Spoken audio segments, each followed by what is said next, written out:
రెండు సార్లు అధికారంలో ఉన్న పార్టీ సైతం ఆ నియోజకవర్గంలో గెలుపు రుచి చూడలేదు. అక్కడ ఓటర్ల నాడి తెలుసుకోవడంతో అధికార పార్టీ విఫలమైంది. అయితే ఇక్కడ గెలిచిన వారు వేరే పార్టీలోకి వెళ్లడం సర్వసాధారణంగా మారింది. ఈసారి ఎలాగైనా గెలవాలని అధికార పార్టీ కసరత్తు చేస్తున్న వేళ మరోసారి తన ఉనికి చాటి అభ్యర్థిని నిలుపుకోవాలని మరో పార్టీ, తొలిసారి తమ సత్తా చాటాలని ఇంకో పార్టీ, ఇలా పార్టీల ఎత్తుగడలతో ఆ నియోజకవర్గంలో పొలిటికల్ మైండ్ గేమ్ స్టార్ట్ అయింది. ఇంతకు ఏదా నియోజకవర్గం, ఏమిటా story? Let's have a look.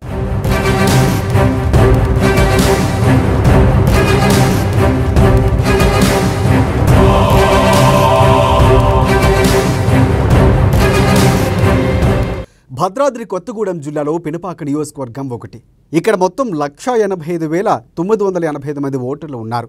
వీరిలో 91,928 మంది పురుషులు ఓటర్లు ఉండగా 94,056 మంది మహిళా ఓటర్లు ఉన్నారు. ఇంకా ఒక ట్రాన్స్జెండర్ ఉన్నారు. 1969లో డీలిమిటేషన్ ఎస్టీ నియోజకవర్గంగా ఏర్పడ్డ బూర్గంపాడు నియోజకవర్గం 2009లో అదే ఎస్టీ డీలిమిటేషన్లో పినపాక నియోజకవర్గంగా ఏర్పడింది. ఇక్కడ ఎస్టీ కేటగిరీ నియోజకవర్గం కావడంతో ఎస్టీ ఓటర్లు ప్రభావితం చేస్తారు.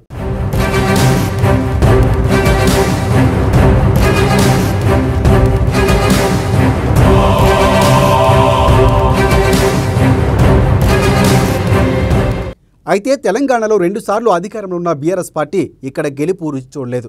దీంతో ఈసారి ఎలాగైనా ఖాతా తెరవాలని గట్టిగానే ప్రయత్నాలు చేస్తోంది. బీఆర్ఎస్ సంగతి కాస్త పక్కనకు పెడితే ఇప్పటికీ పినపాక కాంగ్రెస్ కంచుకోటగా ఉంది. 1972 నుంచి ఇప్పటి వరకు సిపిఐ 4 సార్లు గెలవగా కాంగ్రెస్ పార్టీ 5 సార్లు, టీడీపీ 1 సారి, వైఎస్ఆర్సీపీ 1 సారి గెలుపొందాయి. కానీ గులాబీ పార్టీ ఇప్పటి వరకు ఒక్కసారి కూడా ఇక్కడ ఖాతా తెరవకపోవడం గమనార్హం.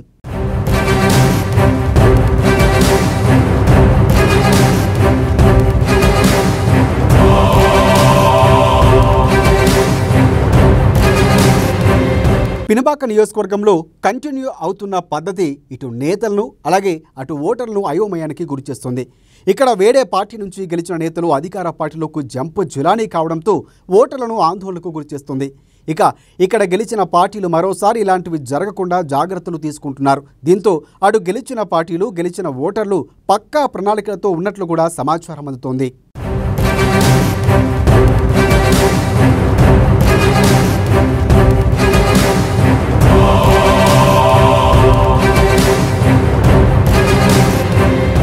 ఇక పార్టీలో జంప్ విషయానికి వస్తే గతంలో వైఎస్ఆర్సీపీ నుంచి గెలుపొందిన పాయం వెంకటేశ్వర్లు గెలిచిన కొద్ది రోజుల్లోనే అధికారంలోకి ఉన్న బీఆర్ఎస్ పార్టీ కండువా కప్పుకొని ఓటర్లని షాక్కు గురి చేశారు. అయితే అప్పట్లో తెలంగాణలో అంత పెద్దగా ప్రభావం చూపకపోయినా వైఎస్ఆర్సీపీ ఉంటే నియోజకవర్గానికి అభివృద్ధి చేయలేమని భావించి బీఆర్ఎస్ పార్టీ తీర్థం పుచ్చుకున్నట్లు పాయం చెప్పుకొచ్చారు. ఇక అధికార పార్టీలోకి చేరిన కొద్ది రోజులకే నియోజకవర్గంలో ఆయనపై పూర్తిగా వ్యతిరేకత మొదలైంది. ప్రతిపక్షాలు సైతం దానికి ఆజ్యం పోయడంతో పాయంపై వ్యతిరేక స్వరాలు బలంగా వినిపించాయి. అవే ఆయనకు 2018 ఎన్నికల్లో ఓటమి పాలు చేశాయన్నది రాజకీయ విశ్లేషకుల అంచనా.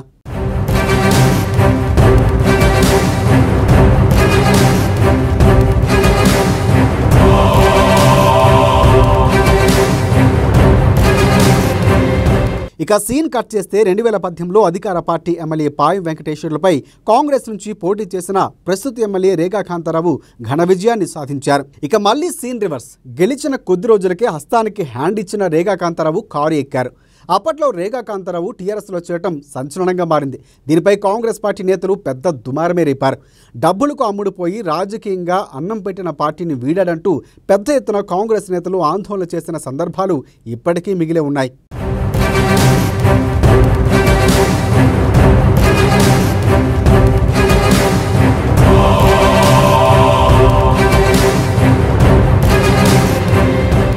అప్పటి వరకు ప్రశాంతంగా ఉన్న కారు చిచ్చు మొదలైంది. రేగా రాకతో ఆ పార్టీ పాయం ఇమ్మడలేకపోయారు. అప్పటి నుంచి పార్టీలో పాయం వర్సెస్ రేగా వర్గ విభేదాలు మొదలయ్యాయి. ఒకానొక సందర్భంలో పాయం రేగా వర్గీయులు బాహాబాహికి దిగారు. ఇది గమనించిన పార్టీ అధిష్టానం ఇద్దరికి సర్ది చెప్పే ప్రయత్నాలను మొదలుపెట్టింది. రోజులు గడుస్తున్న కొద్దీ టీఆర్ఎస్లో రేగా కాంతారావుకు ఆదరణ పెరుగుతూ వస్తోంది. ఎమ్మెల్యేతో పాటు ప్రభుత్వ వైపు భద్రాద్రి కొత్తగూడెం జిల్లా బీఆర్ఎస్ ఇన్ఛార్జిగా బాధ్యతలు అధిష్టానం ఇవ్వడంతో క్రమక్రమంగా పార్టీ నుంచి పాయం దూరమయ్యాడు.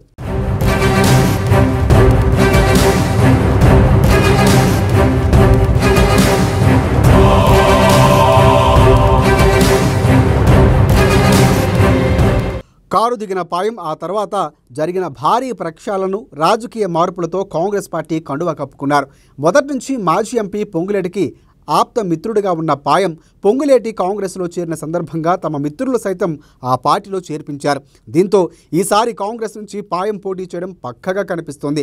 ఇదిలా ఉంటే కాంగ్రెస్ నుంచి గెలిచిన రేగా కాంతారావు తన సొంత ప్రయోజనం కోసమే పార్టీ మారారని, ఆయన గెలిచిన దగ్గర నుంచి ఇప్పటి వరకు నియోజకవర్గానికి చేసిన అభివృద్ధి ఏమీ లేదని కాంగ్రెస్ నేతలు ఆరోపిస్తున్నారు.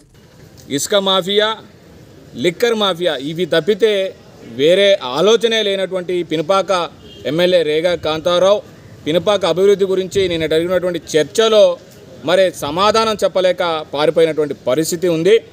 కాంతారావు గారు ఏమి అభివృద్ధి చేసిండు ఈ 5 సంవత్సరాలు అంటే ఏమీ లేదు. కేవలం గత ప్రభుత్వంలో మరి ఏదైతే అభివృద్ధి సంక్షేమ పథకాలు అమలు చేశారో అవన్నీ కూడా ఇవాళ జియోలుగా చెప్పించి నేను అభివృద్ధి చేశాను ఇవన్నీ తీసుకొచ్చినని చెప్పి మరి ప్రజలని తప్పుదోవ పట్టేటువంటి పరిస్థితి చేస్తూ ఉన్నాడు. ఇవాళ ఆయన ఎక్కడ కూడా ఇవాళ ఆయన సొంత మండలమైనటువంటి కర్రగూడెంలో కూడా అభివృద్ధి శూన్యం. అక్కడ ఉన్నటువంటి డబల్ బెడ్రూమ్లు ఇంతవరకు ఓపెనింగ్ చేసేటటువంటి పరిస్థితి లేదు. అక్కడ కాంగ్రెస్ ప్రభుత్వంలో కట్టినటువంటి మినీ స్టేడియాన్ని కూడా ఓపెనింగ్ చేసేటటువంటి పరిస్థితి లేదు. అదేవిధంగా అక్కడ ఉన్నటువంటి రోడ్లు అయితే కర్రగూడెం నుండి గుండాలకు, కర్రగూడెం నుండి మరి మర్కోడు ఆళ్లపల్లి వరకు ఉన్నటువంటి రోడ్లను కూడా మరి పూర్తి చేయలేనటువంటి దయనీయ స్థితిలో ఇవాళ కాంతారావు గారు ఉన్నాడు. ఇక్కడ ఈ పినపాక నియోజకవర్గంలో మేము కాంతారావు గారిని ఒకటే అడుగుతా ఉన్నాం, నీ పరిపాలనలో ఏమి అభివృద్ధి జరిగింది? పొంగులేటి అండతో కాంగ్రెస్ టికెట్ ఆశిస్తున్న పాయం రేగా కాంతారావు టార్గెట్ ప్రచారం మొదలుపెట్టేశారు. సమయం దొరికినప్పుడల్లా రేగా కాంతారావుపై విమర్శలు కురిపిస్తున్నారు. కాంగ్రెస్ బీఫామ్తో గెలిచిన రేగా నిధులు నియామకాలంటూ టీఆర్ఎస్లో చేరిన తన సొంత ప్రయోజనాల కోసం అధికారాన్ని అడ్డం పెట్టుకుని అనేక దందాలు చేస్తున్నారని ఆరోపణలు చేస్తున్నారు. ముఖ్యంగా భూ కబ్జాలు, ఇసుక మాఫియా పేరుతో లక్షల కోట్ల రూపాయలు సొమ్ము చేసుకుంటున్నారనే ఆరోపణలు ప్రజల్లోకి బలంగా చొచ్చుకుపోయేందుకు తీవ్రంగా శ్రమిస్తున్నారు. ఇక దీనికి తోడు కొద్దో గొప్పో ఇక్కడ కాంగ్రెస్కు ఓటు బ్యాంకు ఉండడంతో మరోసారి పినపాక నియోజకవర్గంలో కాంగ్రెస్ జెండా ఎగురవేస్తామని నేతలు ధీమా వ్యక్తం చేస్తున్నారు.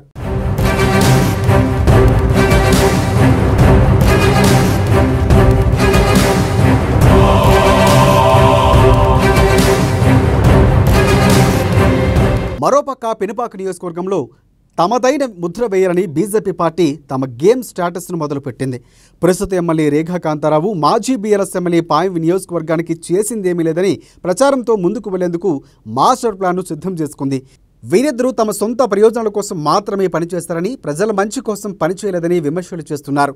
మరోపక్క కాంగ్రెస్కు ఓటు వేస్తే బీఆర్ఎస్కు ఓటు వేసినట్లే అని విమర్శలు చేస్తూ ఓటర్లకు దగ్గరయ్యేందుకు తొలి అడుగు వేస్తున్నారు. ప్రస్తుతం పనిచేస్తున్నటువంటి ఎమ్మెల్యే గారు శ్రీ రేగా కాంతారావు గారు, అలాగే మాజీ ఎమ్మెల్యే పాయం వెంకటేశ్వర్లు గారు, వీరిద్దరూ గత వారొక 10 సంవత్సరాలు, వీరు ఒక 10 సంవత్సరాలు ఈ పినపాక నియోజకవర్గాన్ని పరిపాలించడం జరిగింది. ఈ 10 సంవత్సరాల్లో వీరిద్దరూ కూడా పూర్తిగా వారి సొంత ఆస్తులను పెంచుకునే ప్రయత్నం చేశారు. కానీ ఈ పినపాక నియోజకవర్గాన్ని సమగ్రంగా అభివృద్ధి చేయాలనే ఆలోచన ఏ రోజు చేయలేదు.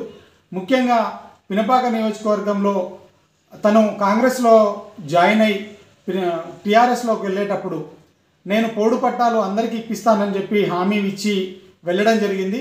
కానీ ఈరోజు ఈ పినపాక నియోజకవర్గంలో ఉన్నటువంటి పోడు రైతులందరూ కూడా ఈరోజు కన్నీళ్లు పెట్టుకునే పరిస్థితి ఉంది.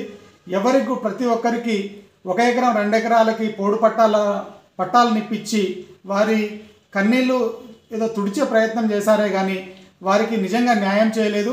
ఈ విషయంలో పినపాక ఎమ్మెల్యే రేగా కాంతారావు గారు పూర్తిగా విఫలమయ్యారు. పినపాక నియోజకవర్గంలో అమాయకమైన గిరిజనులతో కూడుకున్న నియోజకవర్గమని, ఇక్కడ గెలిచిన పార్టీలో అమాయకపు ప్రజలు మోసం చేస్తూ తప్పుడు వాగ్దానాలతో మోసం చేస్తున్నారని సిపిఎం సీనియర్ నాయకులు అయోధ్య ఆరోపించారు. గెలిచిన నేతల తమ సొంత ఆస్తులు పెంచుకునేందుకు పోటీ పడుతున్నారే తప్ప ప్రజల కోసం చేసిందేమీ లేదని ఆరోపించారు. గెలిచిన నేతల ప్రజల కోసం పనిచేయాలని ఆయన కోరారు. ఏ ఊర్లో కరెంటు లేదు, 350 గ్రామాలకు ఆనాడు మేము కరెంటు ఇప్పించినటువంటి ఈనాడు గెలిచినటువంటి ఎమ్మెల్యేలు, ఇంతకుముందు గెలిచిన ఎమ్మెల్యే కావచ్చు, ఇప్పుడు గెలిచిన ఎమ్మెల్యే కావచ్చు, బూర్చువ పార్టీలు మారి బూర్చువ పార్టీలను అడ్డం పెట్టుకొని, అధికార పార్టీని అడ్డం పెట్టుకొని వాళ్ళ స్వార్థం కోసం, వాళ్ళ స్వభావాల కోసం పనిచేస్తారు తప్ప ఈ రోజుకు ప్రజలకు కొత్తగా వారు చేసింది ఏమీ లేదు. గిరిజనులు ఈ ప్రాంతంలో ఎక్కువగా ఉన్నటువంటి ప్రాంతం.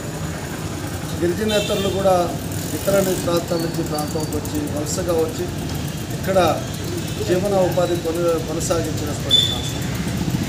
గిరిజనులు గిరిజనేతరులు తేడా లేకుండా అందరూ ఒకే పద్ధతుల్లో ఉండాలని చెప్పిన పార్టీ సిపిఐ పార్టీ.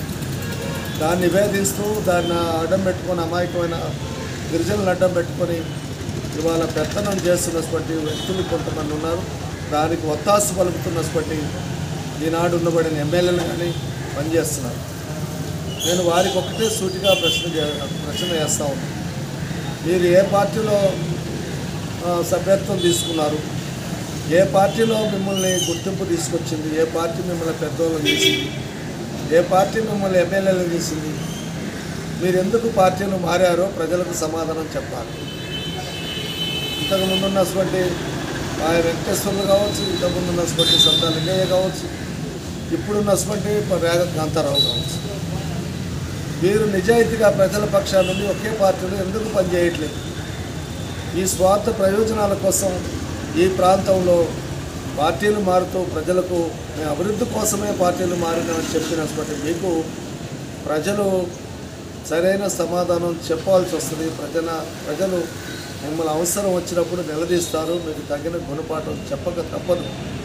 ఇక ప్రతిపక్షాల విమర్శలు ఆరోపణలు పక్కకు పెడితే నియోజకవర్గంలో ప్రస్తుతం ఎమ్మెల్యేగా ఉన్న రేగా కాంతారావుపై ప్రజలకు మంచి అభిప్రాయం ఉందని తెలుస్తోంది. రేగా రాకముందు రేగా వచ్చిన తర్వాత నియోజకవర్గం అభివృద్ధిని పోల్చుకోవాలంటూ రేగా అనుచరులు ప్రతిపక్షాలకు సవాల్ విసురుతున్నారు.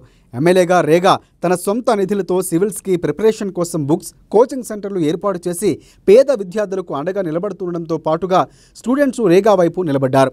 మరోపక్క నియోజకవర్గంలో 100 పడకల ఆసుపత్రితో మొదలైన వైద్యం అందించేందుకు రేగా చేస్తున్న కృషి అమోఘమని నియోజకవర్గం ప్రజలు వాదన.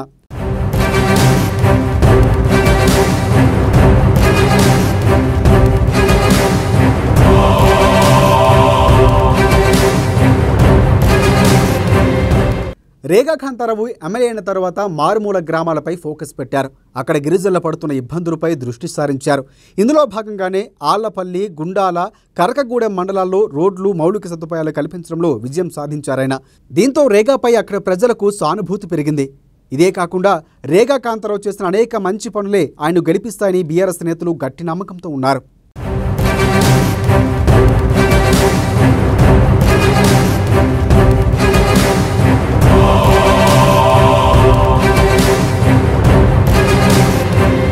ఇక ఇప్పటికే నియోజకవర్గంలో కుంజా బిక్షప్ 2 సార్లు ఎమ్మెల్యేగా, పాయం వెంకటేశ్వర్లు 2 సార్లు ఎమ్మెల్యేగా, రేగా కాంతారావు 2 సార్లు ఎమ్మెల్యేగా చేసిన ప్రజలు కొత్త వారికి అవకాశం ఇస్తారో లేదా అభివృద్ధికి పట్టం కడతారో, కంచుకోటకే కమిట్ అవుతారో ఎదురు చూడాలి.